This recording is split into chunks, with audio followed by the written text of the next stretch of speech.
timber does not grow with ease. The stronger the wind, the stronger the trees. The further the sky, the greater the length.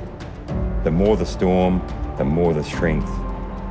By sun and cold, by rain and snow, and trees and men, good timbers grow. What made you want to do this? What made you go, this is an important thing? Oh, wow. I think it's about an amazing man who had a strong sense of social responsibility to Auckland.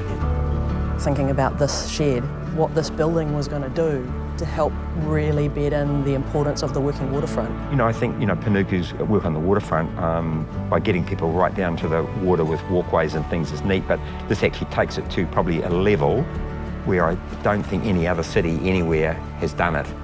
This is actually Auckland's very own boat shed, and I think it's got the future of becoming a great social space. Working in this place and working for this waterfront, you get to really learn about the people that have made it what it is. And Percy Vos is just this giant name on this list of people that have created a waterfront that is a thriving heart for not just our city, but also the country. Auckland is a major driver for the country. And our maritime history is just such an incredibly important part of that. Wooden vessels are like the heart of the Aotearoa story, really. I mean, the Great Pacific Migration, the voyage of the Polynesians who became Māori to New Zealand and right throughout the whole Pacific really is the greatest navigation story in the history of humanity. It's a human story. It's not just one that's local here, but in New Zealand, I think you see coming together of a whole lot of great voyaging traditions, and wooden boat building and wooden vessels are sort of at the heart of that story, and that's what Percy Vos represents, really. 1922, Percy Vos took ownership of the Ernie Harvey-owned Poor Street business and renamed it Percy Vos Limited. 1936, Percy Vos won the tender for the Devonport Sea Ferry. 1937, Percy Vos moves his boat building business to Hamer Street, the start of the modern era. 1943, with the onset of World War II, Auckland boat yards were busy building small support craft for the US Army for the next 9 years. 1969, Percy Vos opens a new 150-tonne slipway that facilitates the growing black boat market for both new builds and maintenance. 1970s, Percy Vos stops building and repairing wooden boats by the mid-70s. 1994, the famous yard finally closed its doors. 2020, restoration on the shed is completed by Eki Panuku. I personally never met Percy, but many people spoke about Percy's nature, and they all described him as the same sort of man. Initially, a very gruff sort of a guy, very straightforward, but also a very kind and sincere man. And if he said something to you, you'd do it. My name is Jocelyn Skinner, and my father was Percy Vos. I'm very proud of him. Percy was a really interesting character to me. To be honest, when I was younger, I was shit scared of him. Well, he always told the truth, and if he promised to do something, he would do it, whether it was for me or men he was building boats for. For me, I'm coming at it from a heritage perspective, and to have sort of one preserved shipyard of equality and size and historical significance to Auckland as Percy Vos is a really amazing thing that the city's managed to preserve. And it's been incredible that Panuku and the city has taken on the task of restoring it and bringing it back to active life as a working shipyard. Mr. Vos was very superstitious about boat building. A boat was never started on a Friday, and if a boat came into the shed, it was always positioned stern first to the water. I can actually remember being here in the holidays one time, waiting for Mum, and I was down here talking to one of the other apprentices, and I've got to remember I was 11 or 12, I suppose. And Percy was in visiting, and he stood up at the top of those stairs, and he was yelling for one of the tradesmen. And he didn't even really yell, but you can imagine the planers are going and the electric saws are going and guys are hammering, and the whole yard just went dead quiet. When I first started work, I think I got 18 and 6 a week, and I wanted to buy a coat. So he loaned me the money, gave me a pen and pencil, and he made me pay up to the very last halfpenny But that was the best thing he ever did for me. He made us very aware that if you ever borrow anything, you replace it as soon as you can. And then when I had my coat, he said, well, that wasn't too bad, was it? Let's just put Percy Vos's life in perspective with Auckland boat building. A lot of people come here and go, wow, this is the beginning of wooden boat building in Auckland. Well, in fact, it wasn't. It was the end. Percy's life and wooden boat building basically came to an end at the same time. I love you telling me the story about how you used to have to build your clinker under those stairs. That's and right. Percy would maybe judge your work. Clinker or shiplap construction is the oldest method of making the outer skin on a boat, apart from skin, animal skin and sticks. And it's still used today, and it still looks pretty cool. So if you know what a Viking ship looks like, with the big hooked up planks, that's a clinker or shiplap boat. When Percy Vos trained apprentices, he made his apprentices, before he signed their papers, even though they'd done their time, they had to build a clinker boat in a timely fashion to a pretty good standard. I don't think he was big on lecturing or formal lessons. It's just, this is how it's done, now you do it. He would just come down always in his three-piece suit and hat and all the rest of it, and just stop and watch. Not say anything, but just quietly push him out the way, sort it out for him, and then watch while he did the next one.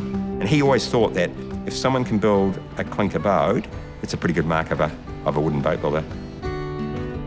The reason the yard flourished was the way that he mentored and trained both tradespeople and the apprentices, and he was also phenomenally loyal. You didn't, while he was really tough and a real stickler, you didn't ever dare question Percy's blokes. Being a public space with the already existing entities we have in that what I call the maritime heritage family here in Auckland, it will grow them, it'll sustain them, and these entities need the next generation to be guardians of these beautiful vessels that we already have. Yeah. And I think this is going to be the catalyst to do that. I think that's of all the bits about this project that have just seemed really vital and important is the fact that this is a place that can help the people that look after those beautiful boats that are 100 years old, keep them floating. Yep. But also it connects to, next door we've got Titan with a steel yard and an aluminium yard. Yep. This is a craft, wooden, that is still relevant for modern day boats. So there's a past and future kind of conversation. There's an overlap there too. Yeah. But it's not just the welfare of the boats and the physical work on the boats, it's the relationships you can forge, when those activities are being done. That's, I think that's really important.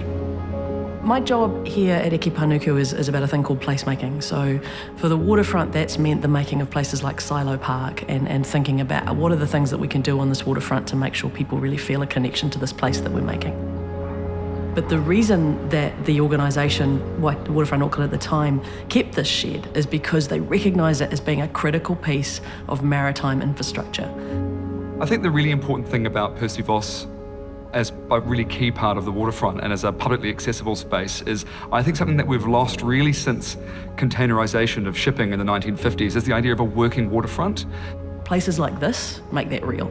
This is a genuine piece of working waterfront that is a very rare asset in Auckland, where you can stand and literally touch the Waitemata, learn about, the wooden crafts that make things like our beautiful classic yacht fleet survive, and really be a part of it. It's a huge project, perhaps too big for us to take on by ourselves, and we've been very excited that Panuku and the Percy Vos Trust have come to us wanting to work with us to extend our heritage ship maintenance and program here into Percy Vos as well, and to also take the opportunity to leverage what the museum does around public access and historical interpretation into that space as well. So not only using it as a working space, but bringing the public into it as well, which is something that we specialise in. People come and go, and I think connecting it with the Maritime Museum is a very sustainable thing to do, and it's a very stable platform.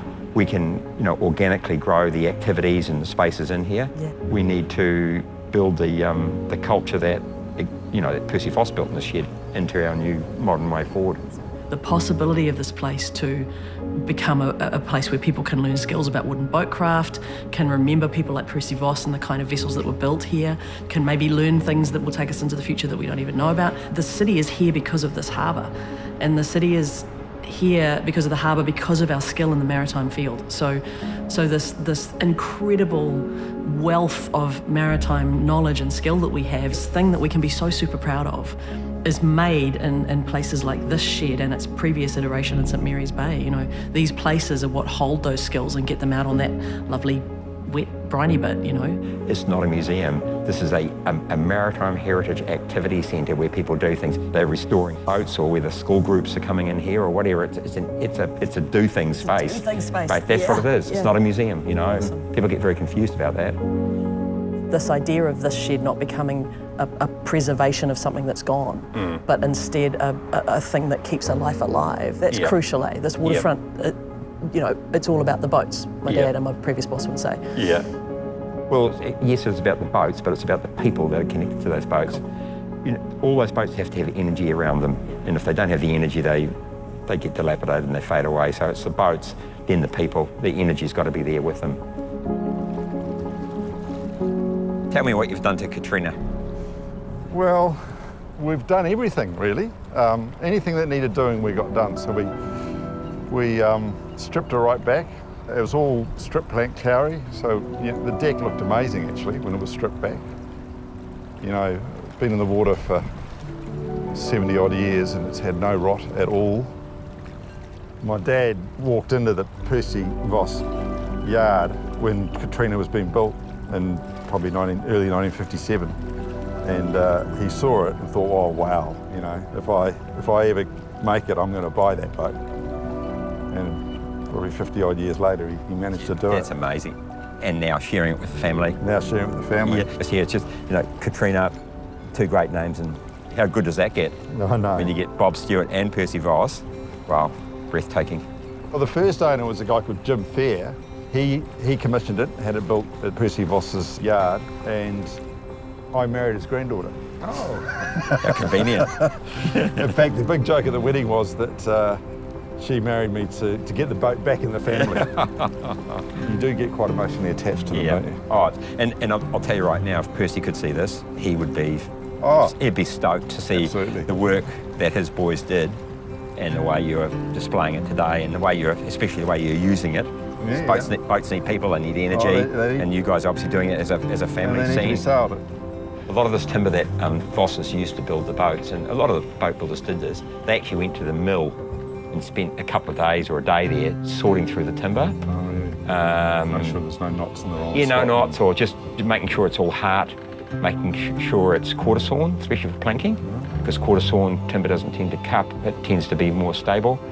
And Vos was very big on seasoning timber, and that's letting the timber stabilise, sometimes up to a year. That was a fairly emotional thing for the guys who'd worked on the boat, because the boat was built from a living object, beautiful kauri, some of it being 300 to 1,000-year-old kauri. Some people might say, oh, what a waste of a tree. It's sad to see a kauri tree cut down. But in his view, and in my view, and many other people's views, that material was transformed into another living object, a boat. And when you saw the energy and the sweat and the graft that went into building one of these boats, that energy went into that boat. And then when that boat was being built, obviously it looked like it was almost stagnant, but when that boat hit the water, everyone could feel the energy from that boat. I'm alive again, I'm a living thing, I'm going to protect the crew, I'm going to go out and catch food, whether it's a fishing boat, I'm going to give protection again if it's a pleasure boat. I'm going to become a very, very special space with its own characteristic, because every boat performed differently. It was born, the boat was alive, and I don't think you'd find any unhappy people here. Something that's really important in the journey for me, as well as what you've taught me, and I know people have gone in the making of this project, right? There have been people that have passed on before we've seen this thing to completion. Yeah. But how we use this shed to get skills passed from you know, expert to student. You know, we've been tapping keyboards for the last 25 years. People are actually wanting to make things now with their hands and actually see something tangible. Yeah. You know, there's lots of recycled timber around that, you know, we can use and people can use, and again, it can be done in here. Those skills can be taught to make those things into something special, you know. The experience that I'll walk away with as a 6-year-old getting to learn how to build a clinker, Yeah. it's going to live with me for a long time. Oh, yeah. You know, and that'll Yeah. make me feel about this place Yep. in a certain way. It was Yep. pretty special. Like, boat building is a really tough, hard, dirty industry, but there's a creativity to it. And the people that do more than just build boats, the people that dream up concepts and draw boats and design boats and actually from nothing make these things float. The creativity is enormous. We are all about bringing the stories to the public and making a space that is safe for people, you know, parents and kids to come and learn about their history and the history of the city and all of New Zealand as well. And I think having Percy Vos there to be able to make it accessible to people, where you can bring your kids in to have, you know, even very basic lessons and understand how these vessels work and how they fit together. And I think that gives people a better understanding when they see them active out in the water.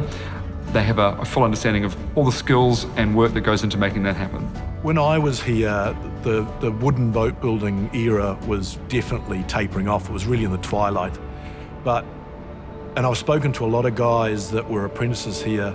The sort of yard that Percy developed and the tradesmen carried on running and the sort of work they did, you could leave an apprenticeship here and build a boat, build a house, build a bridge. You could do just about anything. The width of skill and the level of skill in this place was amazing. Oh, you definitely get a sense that he might still be in that office, eh? When Teacher, you're in here yeah, having a chat, yeah. you're like, oh, just on a, hey. You don't want to upset him. It's funny when you get a person like Percy Vos, who is obviously a high energy person, Yeah. how after all those years that energy still burns Wow. strong. You know, and as I say, it burns strong in here. I think you can feel it even after the massive restoration. The heart's been pulled out of the building and it's been put back in again. You can actually still feel that energy, and people like that just don't go away. You know, it's I know it was his business, but he had that strong sense of social responsibility to the community and to the people that worked here. It's hence the name Launching Dreams. The shed embodies the needs of real boats coming and going in an authentic working waterfront. Once restored, it will be a celebration of Auckland's seafaring history, the city's capacity for innovation, and above all, a place to share and remember stories.